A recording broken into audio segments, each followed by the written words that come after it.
Kilalanin niyo na lang ako sa pangalang Arman. Subaybayan niyo ang aking kwento. Tandang-tanda ko pa noon, hindi pa tapos ang trabaho ko sa pier pero napilitan akong mag-out ng maaga. Nakausap ko kasi si Mamboy na sa pier din nagtatrabaho. Ang sabi niya, kailangan ko raw umuwi sa amin. Dahil ang nanay at tatay ko raw ay hinuli ng mga pulis. Walang-wala akong ideya noong mga sandaling yon kung bakit. Hindi naman kasi masamang tao magulang ko. Hindi rin naman sila mahilig sa away. Dahil sa labis na pag-aalala, nagmamadali akong umuwi. Pagdating ko ng bahay, naabutan ko si Arjo, ang kapatid kong bunso na lalaki. Tulala si Arjo at parang wala sa sarili. Arjo, ano nangyari? Sabi ni Mamboy hinuli ng mga pulis si Papa at si Mama. Kuya, wala ka ba talagang alam sa ginagawa nila? Wala. Kaya nga ako nagtatanong tanga ka rin Tumingin sa akin si Arjo na mapungay ang mga mata. Napapailing itong ngumiti. Magulang natin, adik na sa sugal. Ha? Naadik na sa sugal si Papa at Mama. Akala mo, nagtotongits lang sila para maglibang? Pumupunta na pala sila sa kasino sa bayan. Lulong na sila, kuya. Hinuli sila ng mga pulis kasi ang laki na ng utang nila kay Mang Dorio. Ano? Teka, bakit hindi naman nila sinabi sa akin? Di sana nagawan ko ng paraan. Bakit naman nila sasabihin sa'yo di pinagbawalan mo sila? At saka, paano mo gagawa ng paraan, kuya? Kalahating milyon ang utang nila. Sa sobrang gulat ko noon, nanlambot na lang ang mga tuhod ko. Napahawak pa ako sa lamesa at para kong hihimatayin sa narinig ko. Iniisip ko nga noong oras na yon na nasa panaginip lang ang lahat. Kalahating milyon? Pambihira naman buhay to. Bakit sila umutang ng ganong kalaki? Hirap na nga tayo sa bahay Nagawa pa nilang mangutang. 20 mil lang naman daw ang utang nila Ang kaso, noong nakarang taon pa pala yung utang na yun. Malaki lang talaga magtubo si Mang Dorio Kilala mo naman si Mang Dorio, mukhang pera yun. Grabe naman yung nilobo ng interes. Nakarang taong pa pala utang yun hindi man lang sila nagsabi sa akin. Ay nako, nakaka-bad trip naman tong sina Mama at Papa Sa halip na matulungan akong makabangon sa pamilya natin lalo pa nila akong pinapahirapan. Pasensya ka na kuya. Wala akong maitulong. Ano ba yung iniisip mo? Wala ka namang kasalanan Isipin mo lang yung pag-aaral mo. Kapag nagpasukan na naman, kailangan mo mag-aral lang mabuti. Magtapos ka para sa sarili mo. Sabi ni Papa at ni Mama, ako raw ang mag-aahon sa kanila sa kahirapan Huwag mo silang intindihin. Hindi mo obligasyon na iahon ng pamilya natin sa kahirapan. Obligasyon nila yun bilang magulang. Huwag nilang ipasa sa mga anak yung mga bagay na dapat sila ang gumagawa. Kuya, ano nga gagawin natin? Saan naman tayo kukuha ng kalahating milyon? Huminga na lang ako ng malalim. Napaupo na lang ako sa gilid ng bintana. Kahit anong isipin ko, wala talaga akong alam kung saan ako makakakuha ng ganoong kalaking pera. Sige, lalabas na muna ako.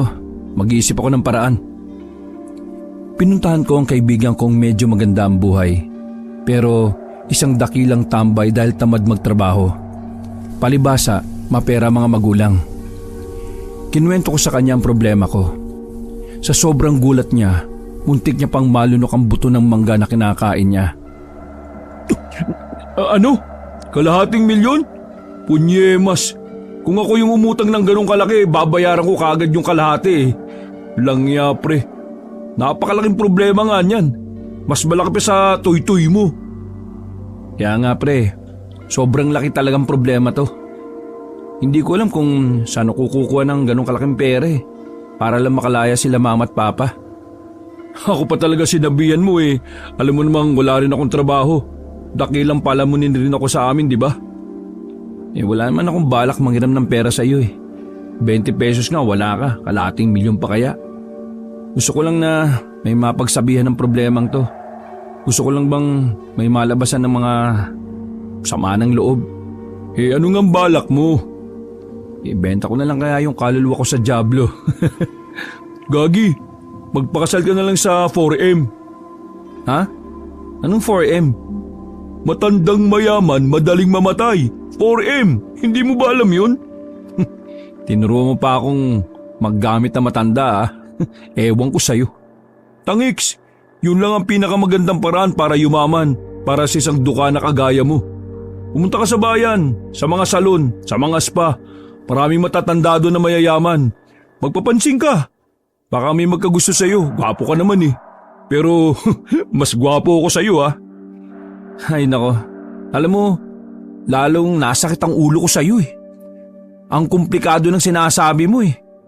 Ang mabuti pa para na lang marilax ang utak mo. Sama mo muna ako sa bayan. May pinapabili lang na karne si Papa eh. Gala-gala muna tayo. Maaga pa naman eh. 4:00 pa lang. Ano, tara? Tumakas lang ako sa trabaho ko eh. Kailangan kong bumalik doon. Di pagtapos natin sa bayan, diretso ka sa pier. Sumama na lang muna ako kay Nando nung mga sandaling yon. Gusto ko na lang din kasi munang maglibang. Nagbabaka sakali na baka mas makapag-isip ako kapag sumama ako sa kanya. Saglit lang ang biyahe namin dahil malapit lang din naman kami sa sentro. Pagkatapos naming mamili ay nilibre niya ako ng lugaw. Sumakay na rin kagad kami ng tricycle pa uwi. Ang kaso nga lang, nasira ang tricycle na sinasakyan namin. Lumuwag yung gulong.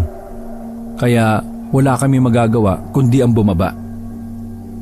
Nasira tricycle ko. Masyado yata kayo, mabigat dalawa eh. Sino ba sa inyong dalawang pabigat sa pamilya? Masyadong nabigatan yung tricycle ko oh.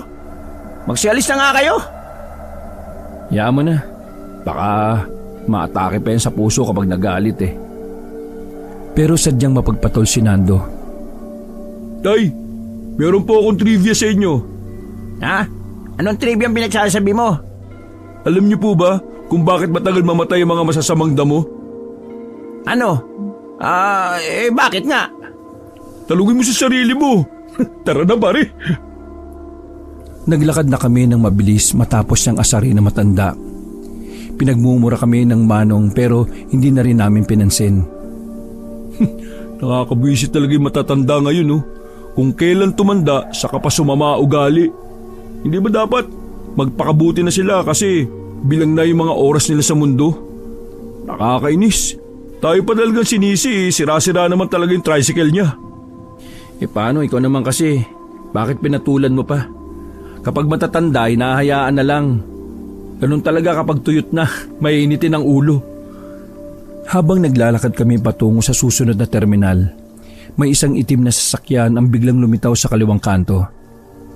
Mabilis ang pagpapatakbo kaya muntikan na kaming mahagip. Huminto naman din ang sasakyan na yon nang makita kami sa gilid na napatalo na lang. Loko to ah. Kala ko makikita ko na si Jesus pre. Kinabahan ako dun. Mga ilang sandali lang ay bumukas na ang pinto ng kotse. Bumaba roon ng isang ginang na maraming alahas sa katawan. Kulubot na ang mukha ng ginang. Sa palagay ko, mas matanda pa siya kaysa kay mama. Mga nasa edad 70 pataas na siguro yon. Pero parang malakas-lakas pa. Mga iho, ayos lang ba kayo? Gagi pre, mayaman. Pre, magkunwari kang nasagasaan bilis. Ha? Ihina mo talaga, ako na nga lang. Nagkunwaring iikay ka sa paglapit si Nando sa likuran ng sasakyan. Magandang gabi po. Bakit naman po kayo ganun magmaneho? Muntikan niyo na po kaming mabundol, madam. Buti nakatalong kami sa gilid. Kaso, aray, parang mali yata ang bagsak ko eh. Napilayan yata yung isa kong paa. Uy, huwag kang sinungaling. Sumakay ka na lang. Ay nako, pasensya na. Munti ka na kasi akong makatulog habang nagmamaneho. Gusto mo bang dalhin na lang kita sa ospital? Hindi na ho. Kailangan na kasi naming makauwi. Inutusan lang din po kasi kami. Kung ayos lang po sa inyo, pwede bang bigyan nyo na lang ako ng pampagamot? Aray, kasi ang sakit. Kahit pambayad na lang po sa manghihilot. Wala namang problema. Basta gumaling lang yung paa mo. Oh, sandali Eto. Nagabot ang matandang babae ng 5,000. Tila nagningning naman ang mga mata ni Nando. Naku, maraming salamat po. Pasensya na ha, pero kailangan ko nang umalis. Sandali, anong pangalan mo? Napatingin siya sa akin. Ho? Ako po? Arman po. Arman. Magandang pangalan. Nilda ang pangalan ko, iho. Pagkatapos magsalita ay umalis na rin ang matandang babae. Hindi ko maintindihan noon kung bakit siya nagpakilala. Wala namang nagtatanong ng pangalan niya. Umandar ang sasakyan at napatulala na lang kami. Pre, type ka siguro na matandang yun. Naiisip mo ba yung naiisip ko, ha? Oy, tigilan mo nga ako. Parang lola na natin yun eh. Langya ka oh. Nagpanggap ka pang napilayan eh, wala namang nangyari sa atin. Pre, ang tawag doon, modus. Gagawin mo ang modus sa mayayaman lang. Pero hindi mo dapat yung ginagawa sa lahat, paliw ka. Ay nako, tara na nga. Masaya si Nando na makabalik na siya sa amin. Gusto niya pa nga akong hatian ng pera na binigay ng matanda. Pero ayaw ko. Hindi kasi ako tumatanggap ng pera na hindi galing sa marangal. Nagiwalay na kami ng landas ni Nando. Pag-uwi ko sa bahay, naalala ko na naman ang mga magulang kong nasa presinto. Napabuntong hininga na lamang ako. Gusto mo ba puntahan natin sila mama at papa ngayon? Sigurado kung gusto ko na nila makita. Sige. Samahan mo ako. Pero magdala ka ng jacket mo ha. Malamig na sa labas eh. Malapit lang naman ang istasyon ng pulis sa amin. Pwedeng lakarin. Kaya pagdating namin doon, nakiusap kami sa kakilala naming pulis na kausapin si mama at papa. Nang makita ko na mga magulang namin ay hindi sila makatingin ng maayos sa akin. Hiyang-hiya sila. Habang ako, inis na inis sa ginawa nila. Magkakaharap na kami sa lamesa pero wala ni isa sa kanila ang nagsasalita. Kaya naman, ako na ang unang bumasag ng katahimikan. Pa? Ma? Ano po bang ginawa niyo? Nakayuko lang sila nung oras na yon. Anak, Arman. Pasensya na at wala na magagawang pasensya na yan eh. Ang laki ng utang niyo. Paano natin babayaran yun? Siguro wag niyo nang bayaran. Hayaan niyo na lang kami sa kulungan. Total, matanda na kami. Wala na rin kaming silbi. Dapat mamatay na lang kami dito sa loob. Yan. Sa ganyan kayo magaling eh. Magpaawa, mangonsensya. Na hindi nyo malang iniisip yung paghihirap ko para lang may makain tayo araw-araw. Walang ibang mahalaga sa inyo kundi yung bisyo nyong sugal eh. Hindi ba kayo naawa sa akin? Ma? Pa? Kaya nga hayaan mo na lang kami rito mabulok. Total, wala namang kaming halaga sa iyo. Mula nang mawalan kami ng pinagkakakitaan, parang ang liit na ng tingin mo sa amin. Ganyan na ba kakitid ang utak nyo dahil sa sugal? Pambihira ka naman ma oh. Magsasalita pa sana si mama nang biglang may pumasok na 2 lalaki. Yung isa matanda, siya yung driver ng tricycle na nasakyan namin. Yung isa naman, parang binata lang, duguan ng braso na matandang lalaki. Tulungan niyo kami! Itong si tatay, inatake ng aswang sa daan! Napatingin ang lahat ng tao sa istasyon dahil sa sinabing aswang. Nagkakatinginan ng mga pulis. Tila ba nagkakapaan sila kung maniniwala ba sila o hindi. Wala pang 5 minuto ay may 2 tricycle driver na naman ang dumating. Wala namang mga sugat pero takot na takot ang mga mukha nila. May aswang! May aswang sa Liwayway Road! Nangahabol siya! Totoo! Nangahabol! Nawala na ako sa mood makipag-usap ng mga sandaling yon, kaya lumabas na rin kami ng istasyon. Habang nasa labas pa kami, ang iingay ng mga nasa loob. Bukang bibig nila ang sinasabi nilang aswang. Kuya, totoo ba yun? Na may aswang sa Liwayway Road? Kakadaan nga lang namin ni Nando doon kanina pero wala namang kaming nakitang aswang. Napagilid sila nang lumabas ang isang lalaki na bitbit ang driver na sugatan. Isinakay yon sa mobil at umalis na rin para dalhin sa ospital. Parang totoo Kawawa naman yung matanda. Ano ka ba? Huwag kang maniniwala kapag hindi mo nakikita. Tara na, umuwi na lang tayo at nagugutom na ako. Iiling-iling na sumunod na lamang sa akin si Arjo. Ako yung tipo ng tao na mahirap makumbinsi sa mga bagay-bagay. Lalo na kapag wala namang nakahain sa akin na katibayan. Sa katunayan, matagal nang napag-uusapan sa amin na may aswang talaga sa Liwayway Road. Bata pa lamang ako ay buhay na ang haka-haka na yon. Pero umabot na lang ako sa tamang edad. Wala naman akong nakikitang aswang sa Liwayway Road. Kahit na madalas doon naman ako dumadaan. Kinabukasan, maaga akong umalis ng bahay para pumasok. Kaso, pagdating ko sa pier, sinalubong agad ako ng boss naming incheck. Galit na galit, pulang-pula ang mukha na lumapit sa akin. Ikaw, Arman, bakit ka ikaw alis kahapon? Iwan mo mga bagahe sa storage. Yung bagahe iwan, yung barko alis na. Ano ngayong gawin mo? Langoy ka ba dagat para hatid mga bagahe pasahero? Ikaw ba, Arman, gagamit pa utak? Alam mo oras trabaho sa kakaalis. Ano ba iyong iisip? Sisira ka na ba ng bait? Pasensya na po. Nagkaroon lang ng emergency sa bahay. Emergency pinagsasabi mo. Gusto mo yata ikaw ma-emergency. Dahil sa'yo, laki pera na wala sakin. Ikaw wala kwenta. Bakit ka wala utak? Pasalamat ka, tatanggap ka rito kahit di ka magaling. Tapos, ikaw wala gawa matino.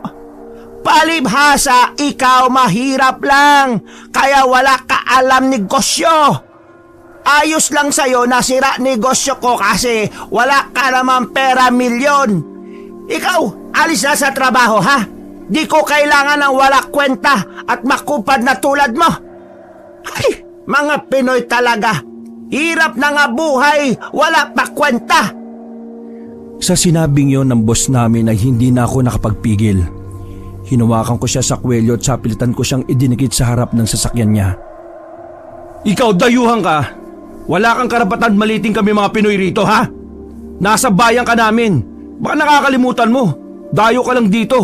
Kaya kumilos ka ng may respeto. Wala kang lugar dito kung wala ka lang negosyo. Naintindihan mo? Ha? Naintindihan mo? Kadiri, hawak mo pa kwelyo ko. Kadiri, madumi, mahirap. Hindi na ako nagdalawang isip na idapo sa mukha niya ang kamao ko. Dahil sa bilugan niyang katawan, ay gumulong pa siya sa sahig. Nagulat maging ang ibang kargador doon, pero wala ni isa sa kanila ang umawat. Alam din kasi nila kung paanong minamalit ng incheck na yon ang mga trabahador na Pinoy. Ako ang kusang aalis na walang kwentang negosyo mo. Sana malugi kang siraulo ka. Sana rin huwag ka nang magkaanak para hindi kumalat ang mga katulad ng may pangit na ugali. Pweh! Wala na akong pakialam sa kalalabasan ng ginawa ko. Bago ako umalis ay dinuruan ko pa siya. Sa puntong yun pa lang ay alam ko na mas mahihirapan akong mabuhay. Lalo pat ang hirap naman talaga makahanap ng trabaho kapag wala kang tinapos. Ano? Nababaliw ka na ba? Bakit mo ginawa yun? Bumalik ka doon at humingi ka ng paumanhin sa mga nasabi mo. Alam mo namang yun lang ang trabaho na kaya mong gawin eh. Baliw ka talaga oh. Nainis si Nando nang malaman niya ang nangyari. Naririnig din yun ni Arjo dahil nasa bahay kami noon. Malabo na makabalik ako ron. Sinapak ko yung mukha niya eh. Minamalit ba naman yung mga Pinoy? Eh di pinatikim ko ng Manny Pacquiao na suntok. Ano? Sinapak mo pa? Diyos ko ka naman oh. Arjo, wala na. Finish na. Tapos na karir ng kuya mo. Kung ako naman kasi nasa kalagayan ni kuya, ganun din ang gagawin ko. Baka nga ipakain ko pa yun sa aswang eh. Bumuntong hininga na lamang si Nando. Alam niya na wala ring mangyayari kahit na mag-sermon pa siya. Siya nga pala pre.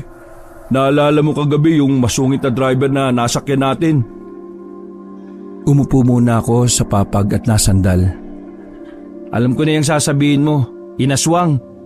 Nandun kami kagabi sa presinto nang magsumbong sila. Alam mo na rin pala na patay na yun? Ano? Patay na? Kuya Nando, kagabi lang sa braso lang yung sugat niya eh. Paanong mamamatay yun? Hindi niyo pa pala alam na bumalik pa yung driver na yun sa liwayway para sa tricycle niya? Bumalik? Oo, pagkatapos siyang magamot, ang sabi bumalik pa siya para kunin yung tricycle niya. Kaso sa kasamaang palad inatake daw ulit siya ng aswang. Aswang na naman yung sinisisi nyo. Malay mo namang may kaaway lang yun. Kita mo naman kung gaano kasama yung ugali nun, di ba? Sige nga, paano mo papaliwanag yung pagkaubos ng dugo niya sa buong katawan? Nakita yung bangkay niya pre sa loob ng tricycle na tuyot, putlang-putla. Tapos ang sabi sa morgue, wala na raw dugo. Baka nga aswang talaga kuya. Kasi wala naman sigurong tao ang gagawa ng ganun. Hindi ako nakapagsalita. Napaisip din ako sa mga sinabi nila. Baka namang gawa-gawa mo lang yan, Nando. Gumala ka ngayon dito sa atin. Yan ang usapan. Pare-pareho lang ang mga sinasabi nila. Kasi di ba, kung hindi aswang, sinong gagawa ng ganun? Parang hinigop lang yung dugo Ano ba naman kayo? Ako problemado sa pambayad ni Papa at Mama para makalabas na sila. Tapos kayo puro naman aswang pinoproblema nyo. Ito naman nababanggit lang naman namin para di ka galong ma-stress sa problema mo. Basta, aalis na muna ako. Maghahanap agad ako ng trabaho. Umakbay sa akin si Nando nang may malapad ng ngiti. Sama ako, maghahanap din ako ng trabaho. Hindi modus ang hahanapin ko, no? Matinong trabaho. Maghahanap na nga rin ako Ano ka ba naman? Di sige. Arjo, kumain ka na ha. Linis ka ng bahay bago ako umuwi ha. Sige kuya, akong bahala dito. Tanghaling tapat nun at palakad-lakad lang kami ni Nando sa bayan. Lahat ng sinusubukan naming applyan, hindi kami tinatanggap. Ang dahilan, wala na raw bakante. Tapos, wala raw tiwala sa mukha ni Nando. Nagpahinga muna kami sa gilid ng kalsada. Pawis na pawis. Gutom na rin kami pero hindi naman makakain. Iniwan kasi ni Nando ang pera niya. Pagtayo namin, isang kotseng itim ang pumarada sa tapat namin. Daan-daang bumaba ang salamin at namukaan namin ang matandang babae na nasa loob. Sa pagkakaalala ko, Nilda ang pangalan niya. Mga iho, naghahanap ba kayo ng trabaho? Nagtaka kami kasi hindi namin alam kung papaanong nalaman nyo na matanda. Oho, Madam Nilda. Naghahanap nga ho kami. Ang husay mo naman at natandaan mo talaga ang pangalan ko. Iho, ikaw na masakit ang paa, ayos na ba ang pilay mo? Opo, ayos na po. Pinahilot ko na ho Konting pihit lang po pala, ayos na. Mabuti naman kung ganon. Nakita kong may mga dala kayong papeles, kaya naisip ko na baka kailangan nyo ng trabaho. Halika kayo, sumakay na kayo. Ano ho? Sakay na raw. Dali na, may i-offer akong maganda sa inyong dalawa. Ayaw ko sanang sumakay dahil hindi ko namang kilala matandang yon. Pero walang pa akong dangang binuksan na ni Nando ang pintuan ng kotse. Hinatak niya ako papasok. Madaldal ang matanda. Nililibang niya kami sa mahaba niyang kwento. Hindi ako makasingit kasi dinadaldal din ito ni Nando. Hanggang sa napansin ko na lang na wala na pala kami sa bayan. Papasok na kami ulit sa daan ng maraming puno. Parang kalsadang napapaligiran ng gubat. Kaya naman pinilit ko nang udlutin ang pag-uusap nilang dalawa. Mawalang galang na ho. Saan ho ba tayo pupunta? Ano ba yung offer na sinasabi nyo? Relax ka lang, Arman. Wala naman akong gagawing masama sa inyo. Pupunta tayo sa bahay ko. Nandun ang kontrata. Kontrata? Agad-agad? Oo, wala nang paligoy-ligoy. Kalmaan mo lang pre. Baka ito na yung matinong trabaho na hinihintay mo. Relax ka lang. Nanahimik na lang muna ako. Iniisip ko na lang na baka maganda nga ang naghihintay sa aming trabaho. Isa pa, mukha namang hindi masamang tao ang matanda. Pero ang isa sa iniisip ko noon, bakit wala man lang siyang sariling driver? Makalipas ang kalahating oras, pumasok na kami sa malaking gate. 2 gwardya ang bantay doon, tapos parehong nakaitim. Astig naman o. Dito kayo nakatira? Ngumiti lang si Madam Nilda at tininto ang sasakyan sa malawak na paradahan. Sumunod kayo sa akin sa loob. Ang bilis masyado ng mga pangyayari, pre. Di ka ba naghihinala? Anong mabilis? Ang tagal nga ng biyahe natin eh. Ina mo talaga umintindi, no? Kainis ka talaga. Malawak ang sala na pinasukan namin.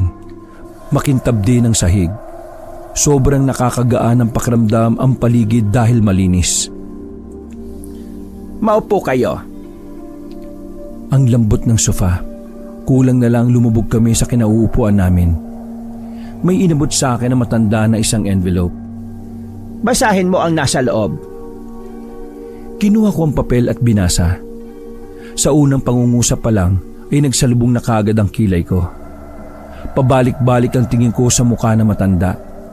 Iniisip ko pa lang na mangyari ang gusto niya, nasusukan ako. Nang matapos ko ng basahin ang nakalagay sa papel, ay dali-dali kong ibinalik ito sa kanya. Hindi ho. Pasensya na, ayaw ko ho. Hindi ko matatanggap yan. Bakit pre? Ano bang trabaho yan? Hindi ako magpapakasal sa hindi ko kilala. At saka isa pa, matanda ka na. Ayaw kong matali sa wala ng asim. Ha? Anong kasal ang sinasabi mo? Tatayo na sana ako para lumabas nang bigla pa siyang nagsalita. Kailangan mo ng pera para sa mga magulang mong nakakulong, hindi ba? Ha? Paano mong nalaman yun? Nando, sinabi mo ba? Ha? Wala akong sinasabi. Hindi na mahalaga kung papaano ko nalaman. Isipin mo na lang na ganoon ang nagagawa ng pera. Naaabot kahit na malayo. Well, dahil kailangan mo ng pera, ito ang pinakamagandang solusyon para makalaya ang parents mo. Pakasalan mo ako. Pirmahan mo yan. At mamaya rin ay makakalaya na sila. Kalokohan o sinasabi nyo? Bakit? May iba ka pa bang paraan na naiisip para mabayaran ang utang ng mga magulang mo? Kahit magtrabaho ka buong araw, hindi ka kikita ng 250,000. Pero kung papayag ka, agad-agad, tapos ang problema mo. Arman, wala ka namang ibang gagawin kundi magpakasal sa akin. Sadyang kailangan ko lang talaga ng asawa. May paniniwala kasi ang angkan namin na kapag namatay ka ng walang asawa, mas madaling makukuha ng masasamang elemento ang kaluluwa mo. Isa pa, malaking kahihiyan para sa aming angka ng mga babaeng walang asawa. Kaya, pagbigyan mo na sana ako sa gusto ko. Gusto ko lang namang sundin ang paniniwala ng angkan namin. Huwag ka mag-alala. Hindi ko hihilingin na mahalin mo ako. Pwede mong ituring ang kasal natin na peke. Pero asawa kita hanggang sa dumating ang araw na mamatay na ako. Sobrang naguguluhan ako sa sinabi ng matandang yon. Pero aminado ko na isa rin yon sa mga nakikita kong paraan para mapalaya ang mga magulang ko. Kaso nagdadalawang isip ako. Hindi ko alam kung anong magiging buhay ko kapag nakasal na kami. Yan yung sinasabi kong 4M pre. Sakmal na agad. Minsan lang to dumating no. Counting panahon na lang naman ang hihintayin mo mamamatay na rin yan Parang dinidemonyo ko sa sinabi ni Nando. Iho, maging praktikal ka na. Bata ka pa, ako matanda na.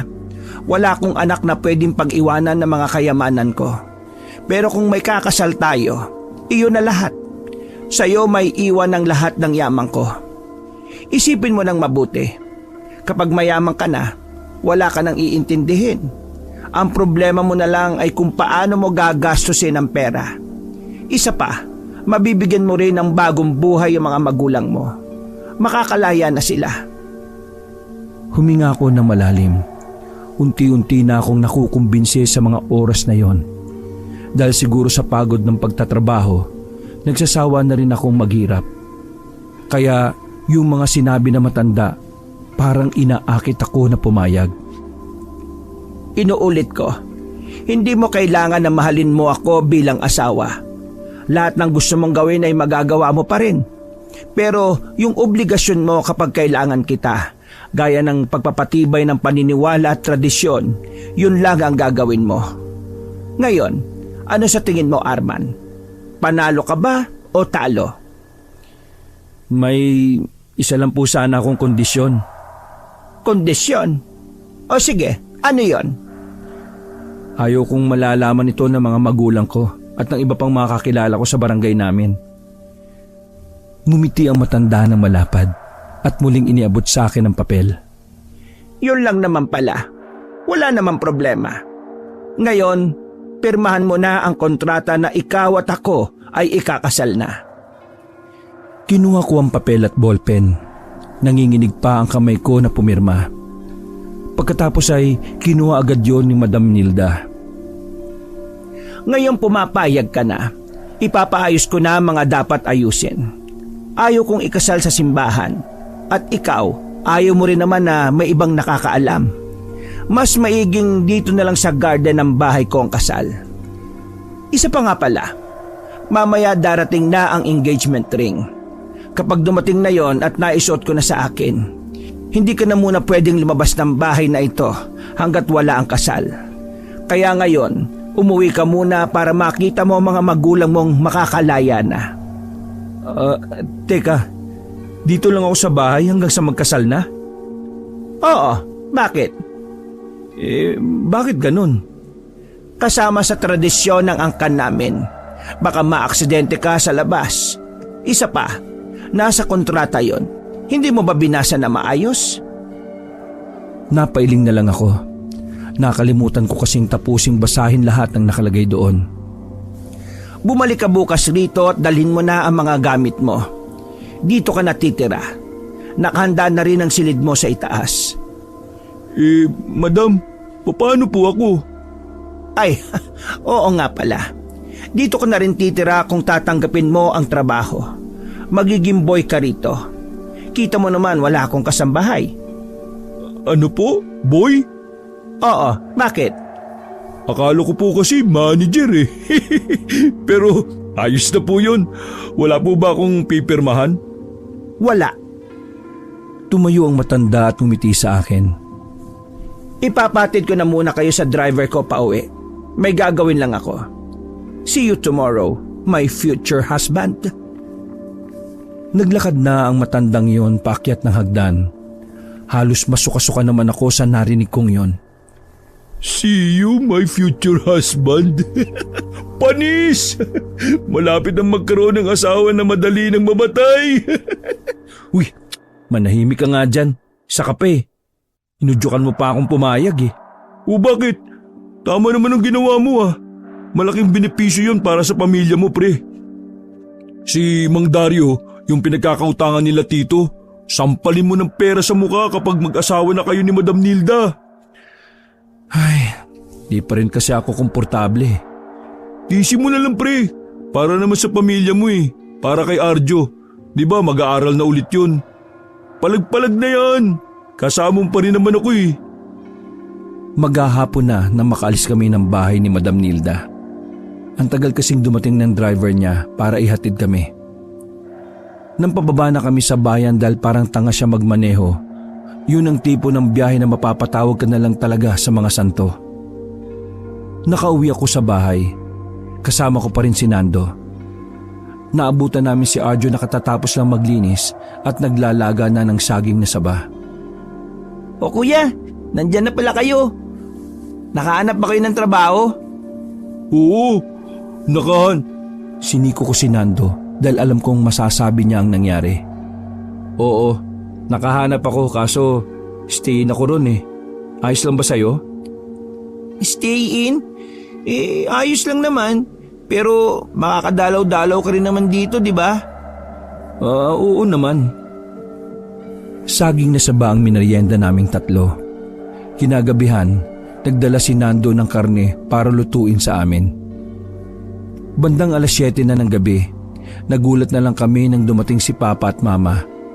Nagkatinginan kami ni Nando. Doon namin napagtanto na seryoso nga talaga si Madam Nilda. Pa, Ma, paano kayo nakalabas? Nabayaran na ba ni Kuya yung utang ninyo? Masayang umupo si Papa at Mama sa gilid. Hindi. Ang sabi ng pulis may kumausap daw na matanda kay Dario. Yun daw ang nagbayad ng utang namin. Hindi nga namin kilala kung sino yun eh. Gusto nga sana naming makilala. Ang kaso, hindi na nagpakita sa amin. Sino naman kaya yun? Ang bait naman niya kung ganun. Hindi nga namin alam eh. Baka siguro padala ng Diyos para magbago na kami ng papa mo. Tahimik lang ako sa gilid nun. Masaya naman ako kasi nakalaya na sila. Pero kinakabahan ako pagkatapos nun. Anak, pasensya ka na ha. Pangako, magbabago na kami at tutulungan ka na namin. Hindi ako sumagot. Ngumiti na lang ako sa kanila. Niyaya ko na lang muna si Nando sa labas. Wala kasi ako sa mood na makipag-usap. Pumunta kami sa tapat ng bakery. Bungad na yon ng barangay namin. Tapos, yung labas, kalsada na papuntang Liwayway at Mercedes. Pre, totoo nga. Nakalaya Papa at Mama mo. Kinakabahan nga ako eh. Ano kaya magiging buhay ko kung yung matandang yun ang makakasama ko sa bahay? Nababahala ka ba kasi hindi mo kayang paligayahin siya sa kama? Wala naman yata sa kontrata yun eh. Yun nga hindi ko alam eh. Di ko na naman nabasa lahat. Ay, ang tanga mo pala kung ganun. Ikaw rin naman kasi, nakangangalang eh. Basta bahala ka dyan. Buhay mo na yun eh. Habang nanguya kami, nakita namin ang isang lalaki na tumatakbo galing sa Liwayway Road. Sumisigaw siya ng salitang aswang. Napatayo kami ni Nando. Nanlaki ang mata namin nang makitang may lumilipad nga na humahabol sa kanya. Tumigil lang ang aswang na makapasok na ang lalaki sa barangay namin. Aswang! Aswang! May aswang sa Liwayway! Nagtayuan ang balahibo ko nang matanaw ang aswang sa di kalayuan. Nasa ere lang siya at napagaspas ng pakpak. Pre, totoo nga. May mga ilaw ng pose sa banda doon, kaya kitang-kita ang aswang. Pati rin yung tendera sa bakery ay nasilip niya rin. Nagtititili ang babae na parabang inaano. Naku, baka pumunta yan dito. Hinila ako ni Nando sa damit. Nadulas pa ako at natumba. Pero hinila niya naman ako sa kamay. Lintik ka, ayusin mo. Nang makatayo ako, ay sabay na kaming tumakbo. Takot na takot kaming dalawa nun. Makalipas ang ilang minuto, bumalik kami sa bukana. Marami na kaming kasama. Lahat nakikiosyoso. Ang kaso, wala na ang aswang. Ang sabi ng lalaking hinahabol, matandang babae raw ang aswang, puti na raw ang buhok. Naku, baka si Madam Nilda yun ah. Nagbiro pa si Nando, pero binatukan ko lang siya. Tanga, blondie buhok ni Madam no? Ay, oo nga pala. Sorry naman, sorry. Hindi mapakali ang mga tao ng mga sandaling yon. Merong mga nagtapang-tapangan na lumabas ng barangay namin. Pinuntahan pa ang Liwayway Road pero wala na silang nakita. Nabalot na sa takot ang lugar namin dahil sa paulit-ulit na pagpapakita ng aswang. Dahil din sa pagkamatay ng matandang driver ng tricycle, maraming nakakapagsabi na lagi lang nakaabang ang aswang sa Liwayway Road. At mas lalo pang nadagdagan ng takot ng lahat nang kinabukasan ay may nakakagulat na namang balita ang pumutok. 6:00 ng umaga, ang ingay ni Mama. Pagbangon ko, narinig ko kausap niya si Papa sa labas. Naku po, Nonilan. Huwag ka na kaya muna mga aso sa gabi. Huwag mo muna ituloy yon. Kita mo naman, oh. May bago na namang nabiktima ang aswang. Patay na naman, oh. Hindi ko na napigilan ng sarili ko na sumali sa usapan nila kahit na may sama pa rin ako ng loob. Tama ba narinig ko, Ma? May napatin na naman ng aswang? Oo, sa ngayon babae naman ang nabiktima. Mukhang walang pinipili ang aswang na yon. Bahagya akong kinabahan. Palala na ng palala ang mga nangyayari. Ang nakakabahala pa, hirap ang pamunuan na tukuyin kung sino ang aswang. Ang hinala kasi nila, nasa bandang liwayway lang din kasi ang kinaroroonan ng aswang. Pero lagi silang bigo kapag hinahanap nila. Anak, may 100 ka dyan? Agad na nagsulubong ang kilay ko. Alam ko na kasi ang mga ganong klase ng ngiti. Bakit naman po? Nagyayaya kasi ng tongits itong si Pising. Ano na sana? Oh, akala ko ba hindi na kayo magsusugal? Ayan na naman kayo eh. Norma naman, para kang tanga. Kung ayaw mo magbago, bahala ka. Basta ako, magbabago na ako. Anak, pagpasensyaan mo na ang mama mo ha. Pero makakaasa ka anak na magbabago na ako. Nakasimangot akong umalis doon at iniwan ko na sila. Hindi naman ako gaanong nagalit sa eksenang yon. Mas okupado ng aswang ang isipan ko. Hinanda ko na lang ang mga gamit ko.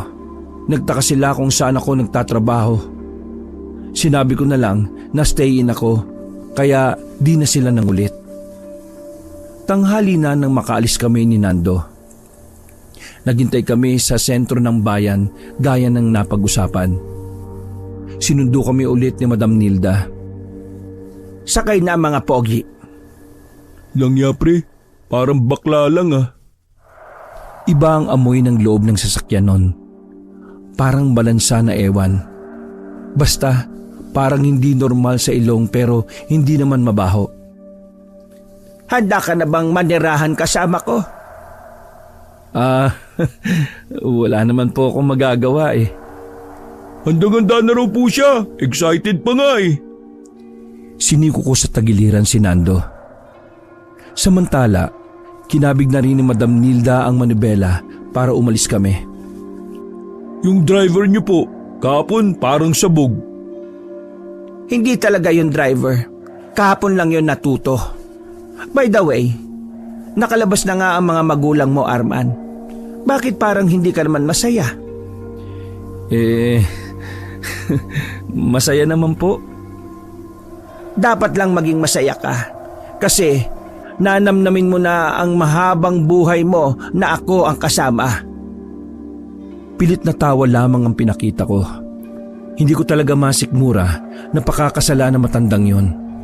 Kaso wala naman akong magawa. Kailangan kong panindigan ang nasa kontrata.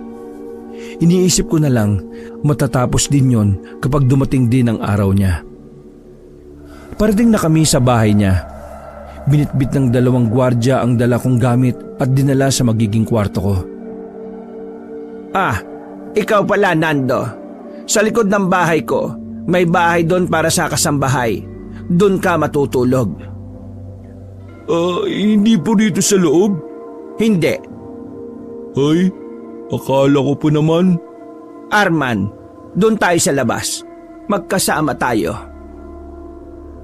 Nagtayuan ang balahibo ko hindi dahil sa takot o kilabot. Nakaramdam kasi ako ng sobrang pagkaumay. Kahit na kailan, hindi pa ako natulog sa isang silid na may kasamang senior citizen. Magkasama ho tayo? Di ba engaged pa lang naman tayo? Wala pang kasal? Kaya dapat hindi na muna tayo nagsasama. Tumawa si Madam Nilda. Kitang-kita sa pagmumukha niya na talagang gusto niya na ang bawat reaksyon ko. Hinaplos niya ako sa dibdib. Ramdam ko ang pandidiri na pilit kong nilalabanan. Arman, lumang tradisyon na ang sinasabi mo. Doon tayo sa moderno. Di ba, kahit hindi pa kasal ang babae at lalaki, pwede na silang magsama sa panahon ngayon? Kasi ho, mahal naman nila ang isa't isa eh.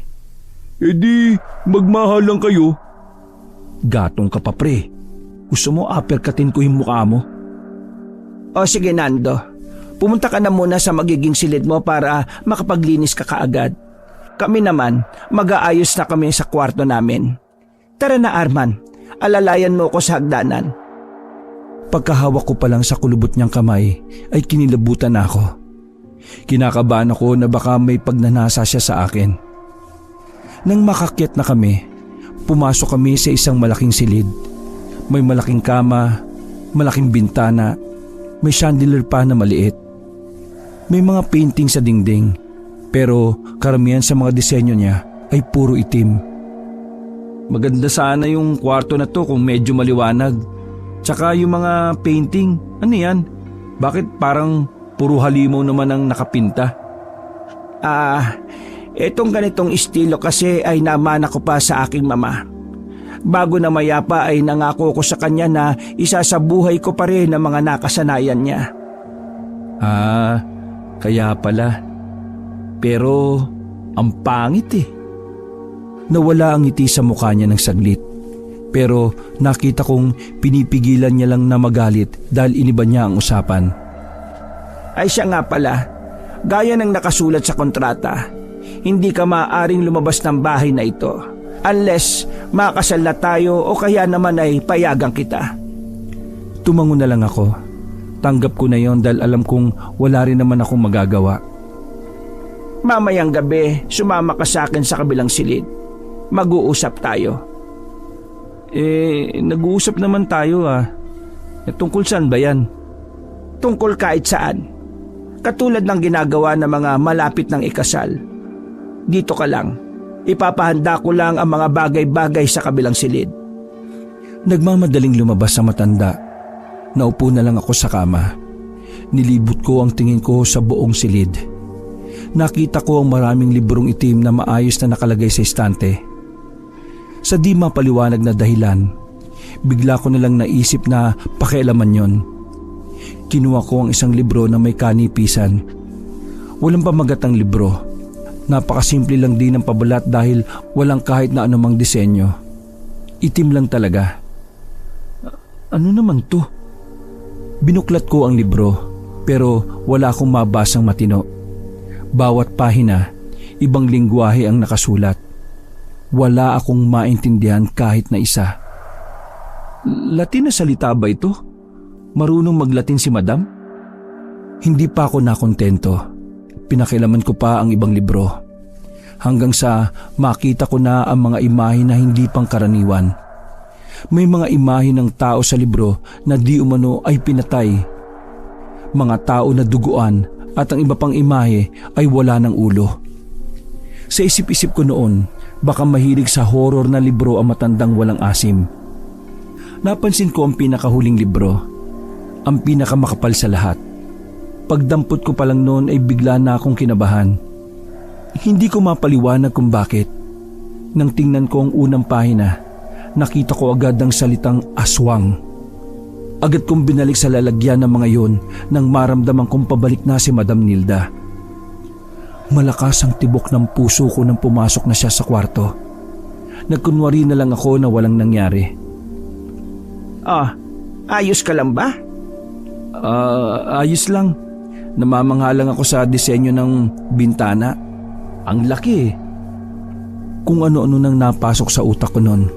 Iniisip ko, siguro kaya malaki ang bintana ay para mas madaling makapasok ang aswang.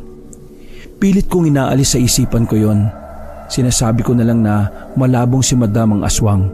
Kasi puti na ang buhok ng aswang, habang si Madam Nilda naman ay blondie. Mas mamamangha ka kapag nalibot na kita sa buong bahay ko. Hindi mo pa nga nakikita ang basement ko. Alam mo ba kung anong tawag doon? Kabaliktaran ng langit. Ano ho? Kabaliktaran ng alin? Ng langit? Sumeryoso ang mukha ni Madam Nilda. Nakadagdag pa yun sa kaba ko. Biro lang. Ito naman. O sige na, ilagay mo na ang mga gamit sa kabilang aparador para mamaya wala ka nang aatupagin kundi ako na lang. Napalunok ako ng laway at sandaling natameme. Habang tumatagal, nakakakilabot na si Madam Nilda. Lumapit siya sa akin at hinaplos ang dibdib ko gamit ang kulubot niyang kamay.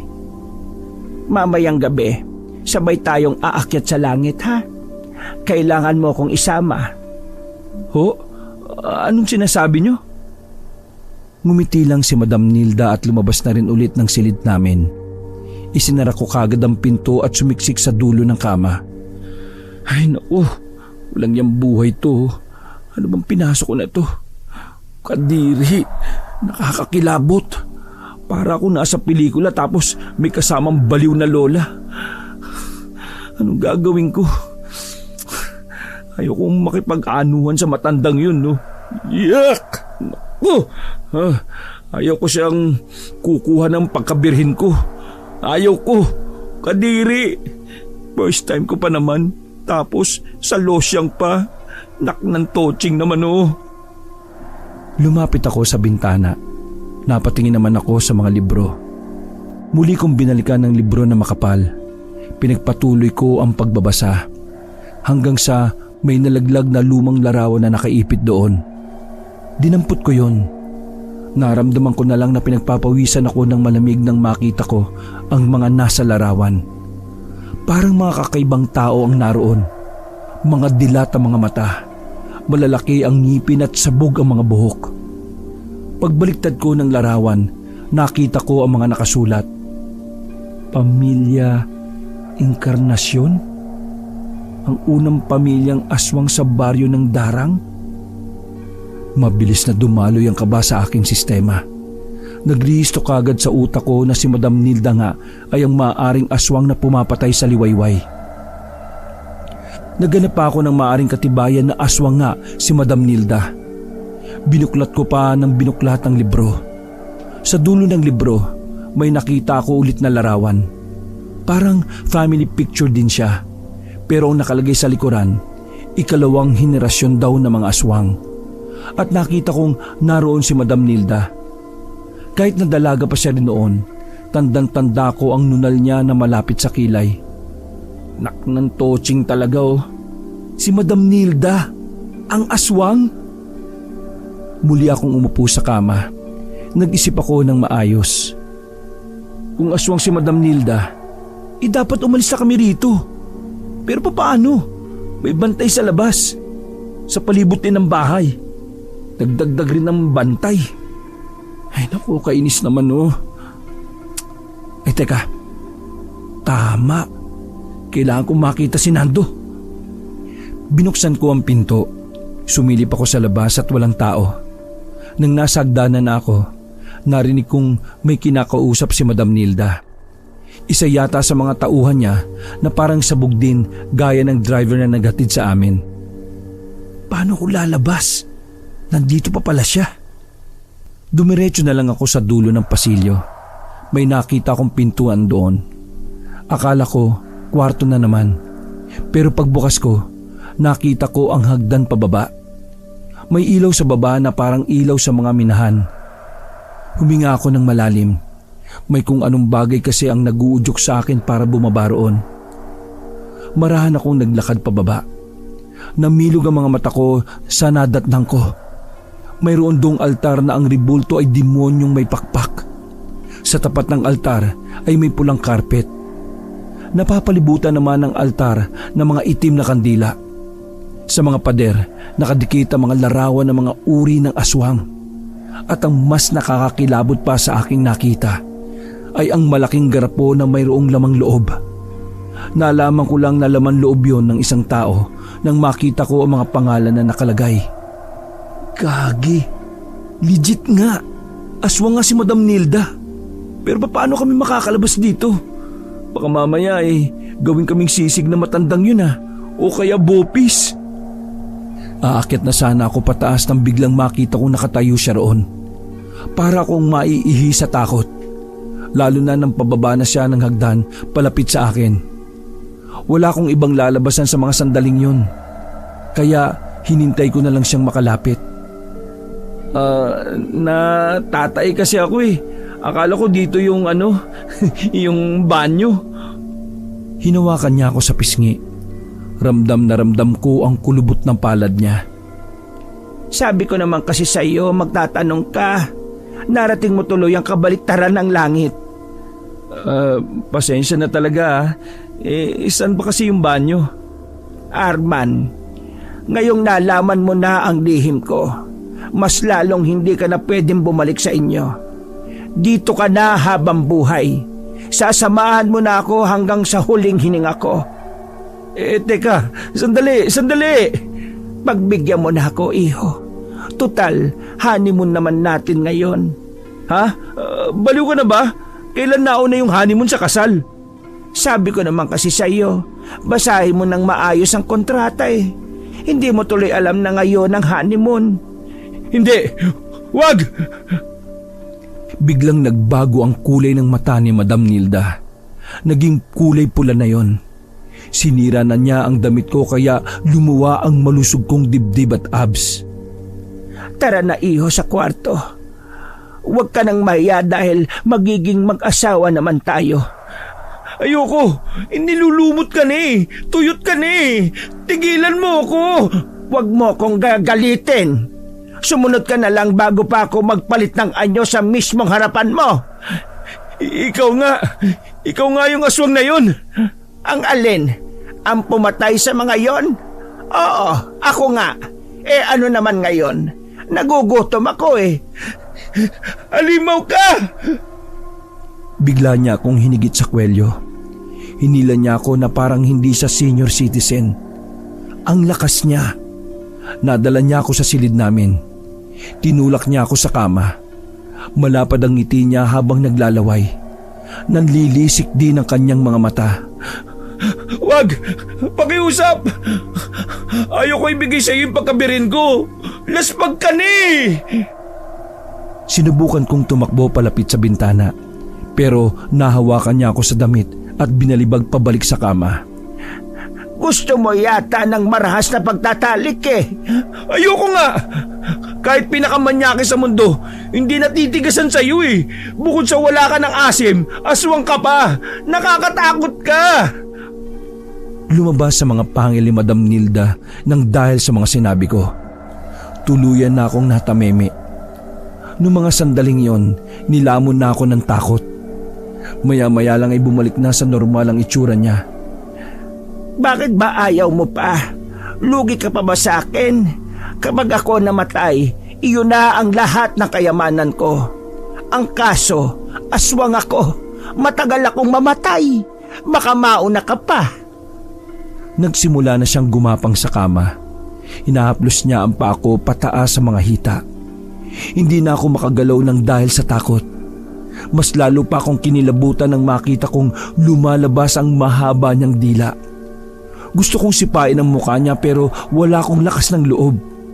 Kapag naalala ko ang nakakatakot niyang mukha, bigla na lang akong naduduwag. Hindi rin ako makasigaw. Para man lang marinig ako ni Nando. Ganyan nga, iho. Maging mabait kang asawa sa akin.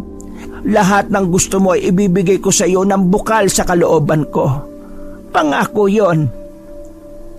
Tagaktak ang pawis ko sa buong katawan habang unti-unti siyang pumapaibabaw sa akin. Pakiusap! Mukha kang zombie! Matutuloy na sanang madilim na binabalak ni Madam Nilda sa akin nang biglang may kumatok sa pintuan.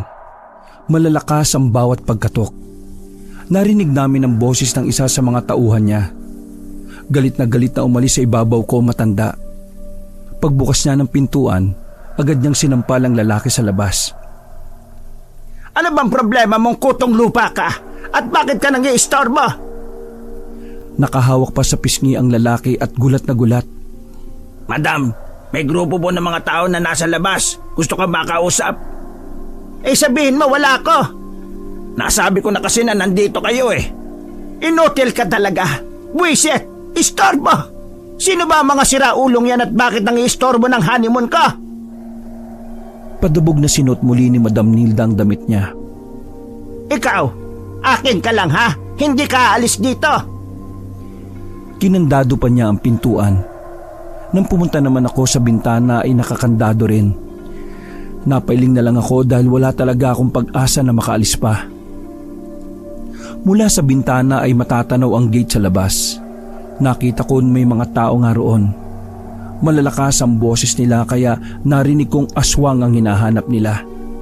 Sumisigaw ako para marinig nila ako pero masyadong kulob sa kwarto. Yung bintana kasi gawa sa salamin. Nawalan ako ng pag-asa na makitang umalis na ang mga taong yon. Bumalik na naman ang kaba sa dibdib ko. Gusto kong maiyak pero alam kong wala namang magagawa yon. Ang tagal bumalik ni Madam Nilda noon. Hindi ko alam kung ano ang ginagawa niya. Pero bagot na ako sa madilim na kwarto na yon kahit may ilaw. Hindi ko na namalayan, nakatulog na pala ako. Umaga na nang ako ay magising. Pero wala pa rin si Madam Nilda. Pagtingin ko sa orasan, mag-aalas 7 na ng umaga. Nakakaramdam na rin ako ng gutom noon. Pambihira, dito na yata ako mamamatay eh. Sumilip akong muli sa bintana.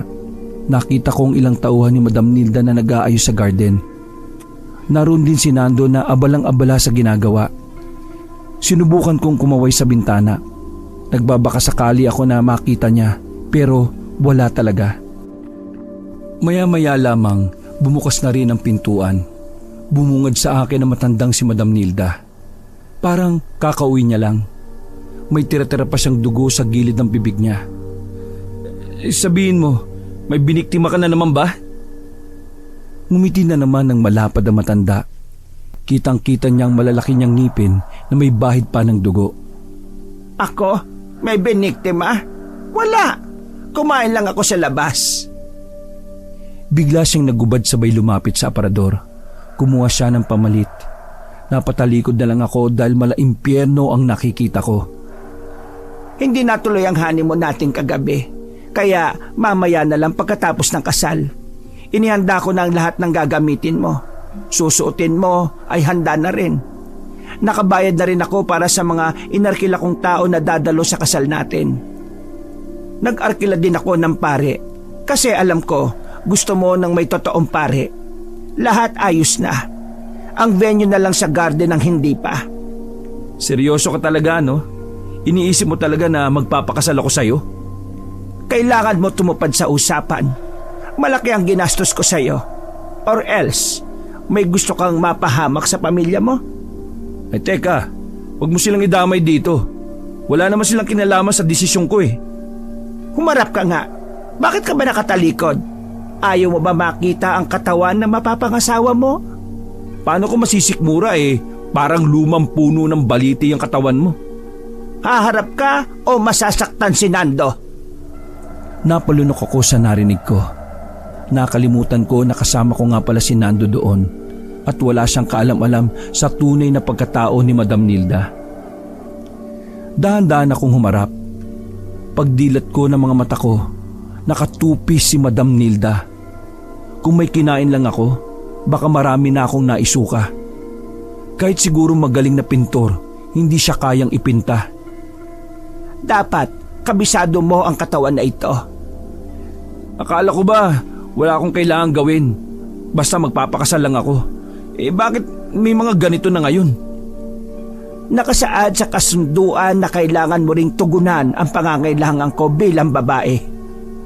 Bukod sa matanda ka na, aswang ka pa.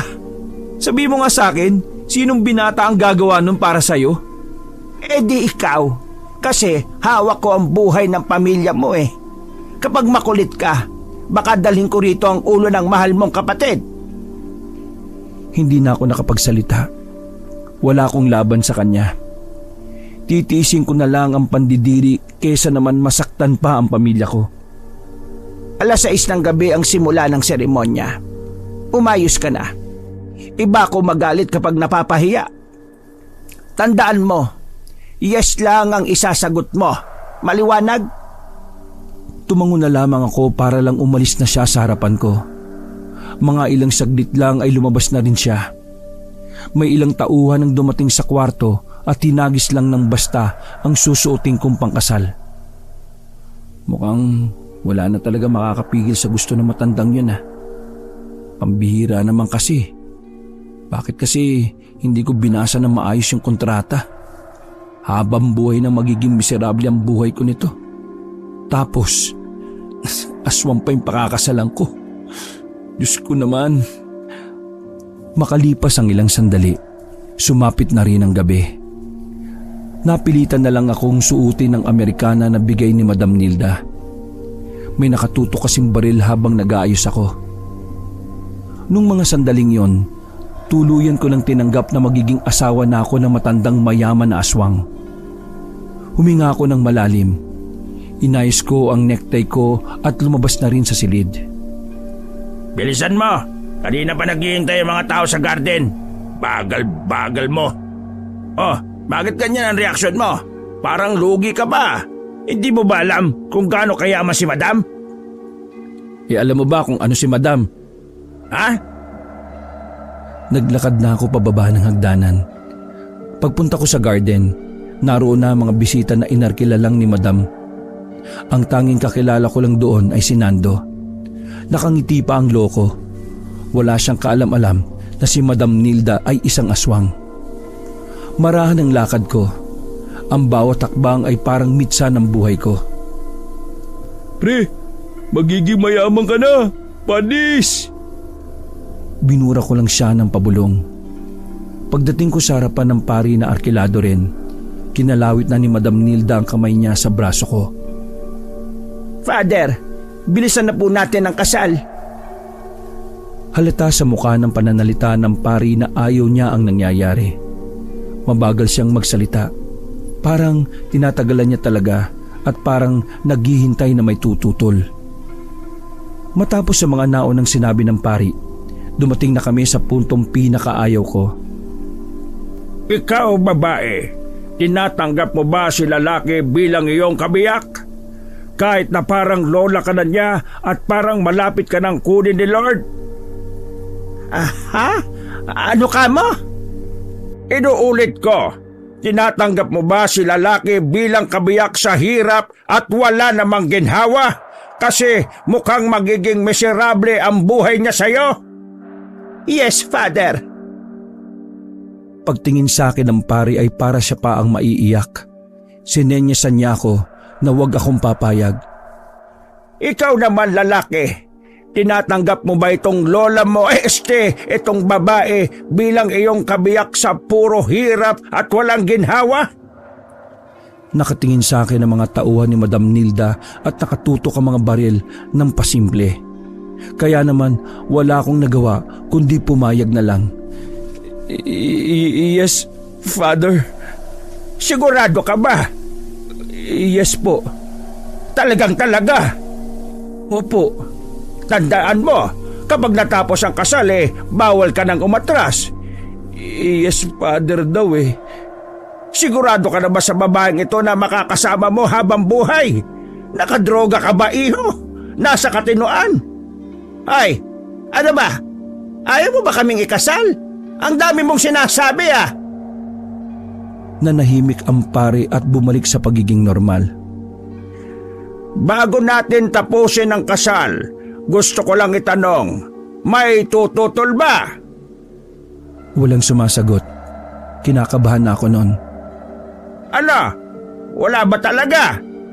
Bibigyan ko kayo ng 30 minutes. 5 minuto. Napatigil ang pare nang tutukan na siya ng baril ng isa sa mga tauhan.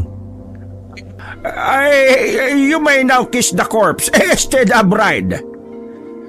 Pumikit na si Madam Nilda at umasang ilalapit ko ang labi ko sa kanya. Pero Itigil ang kasal! nakita ko si Papa na dumating na kasama ang mga taong bayan. Nagbulong-bulungan ng mga nasa kasalan.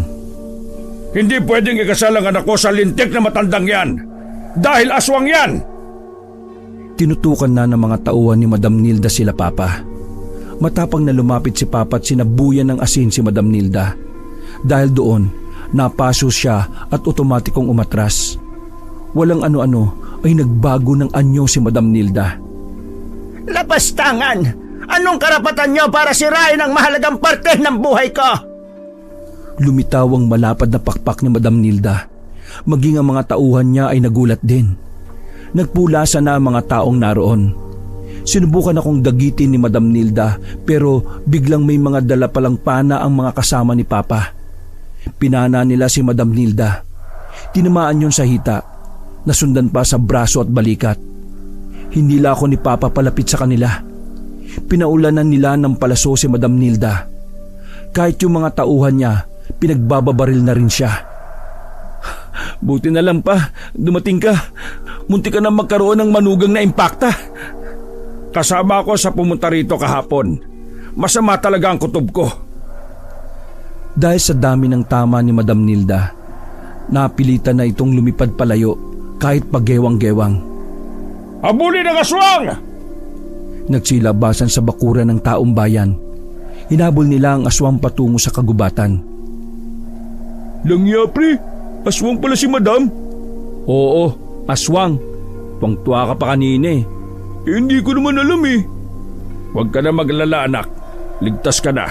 Hindi ka na makakasal sa matandang yon. Maraming salamat pa. Kung hindi dahil sa'yo, baka wala na rin akong kinabukasan.